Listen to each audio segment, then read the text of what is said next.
د امر بالمعروف نهي عن المنکر او شکایتونو اوریدلو وزارت له لوري په اداراتو کې د شکایتونو تحلیل او پلټنې په موخه ټاکل شوی هیئت د رسمي سفرونو په جریان کې د فراه ولایت له نظارتخونو او مرکزي زندان څخه لیدنه وکړه. یاد هیئت چې پکې د امر بالمعروف وزارت د شکایتونو اوریدلو د ارجاع او پیګرۍ رئیس مولوي جانان آغا په شمول د دې وزارت شکایتونو ته د رسیدنې د علمي بورډ غړیو او نورو ګڼو مسؤلینو پکې ګډون درلوده.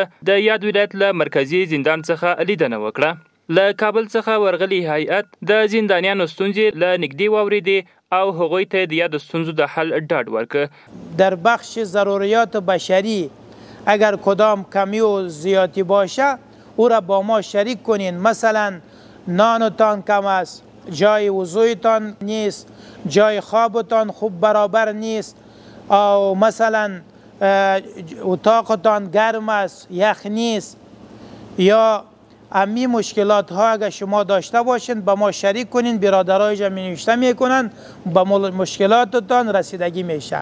په ورته وخت کې د یاد زندان زندانیانو د ورغلي پلاوي له ورتګ او ښه برخورد څخه خوښي وښوده او ډاډ یې ورکړ چې شوي جرمونه به بیا نه تکراروي او د اسلامي امارت غوښتنو ته به ژمن وي. د دې په راتګ باندې موږ په دې خوشحاله یو چې بلکې زموږ د مشکلاتو پوښتنه وشي وروره هغه مشکلات چې په مابس کې لرو وروره د موږ سره څوک یو ظلم کوي یا هغه کوي بلکې د غور د موږ وشو د په راتګ باندې موږ ډېر خوشحاله یو وروره نو د موږ مشکلاتونه چې بعض شته دغه راته حل کړي. د یادولو وړ ده چې د امر بالمعروف وزارت له لوري د شکایتونو اوریدلو په موخه ټاکل شوی هیئت د هیواد په ټولو زندانونو ګرځي او شته مشکلات به د حل په موخه تر مسؤلو چارواکو رسوي. تا باندې آباد میلیونونو خلکو زړونه دي، تا باندې آباد میلیونونو خلکو زړونه دي، خیال کوه طالب درته هیلې امیدونه دي.